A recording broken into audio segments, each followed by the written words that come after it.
Thank you. And it's good to be with you again. I'm looking forward to reconnecting with a lot of you over the course of this week. When you came to camp this afternoon, there's a good possibility that when you checked in, you were given information.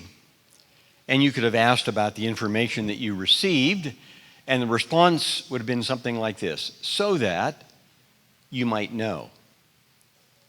Or if you go to the waterfront this week, you've already heard about some of the things that you're going to have to do in order to go into the water, get a boat.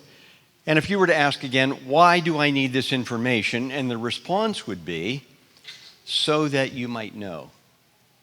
If you go to the high ropes course, again, you will be given a little bit of training and some instruction as to what you're going to do. And you might ask, why do I need to know this? And the answer will be, so that you might know. This week, we're going to be spending time in the book of Exodus. If you were here in the summer of 2020, that was right in the midst of COVID. And I had the wonderful privilege of being invited to be here. I remember we met up in the field, and I started that series through Exodus.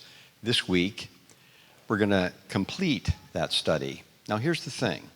If you were to ask, why do I need to know anything about the book of Exodus? And here's the answer. So that you might know. God, in all of his glory, in all of his majesty, in all of his wisdom, took the people of Israel out of Egypt so that they might know that God is real, that God is true, that God is faithful, that God is powerful, and he wants you to know him in all of his glory so that your life might be transformed. This week, we're going to be finding out what it means to know God as he reveals himself in the book of Exodus.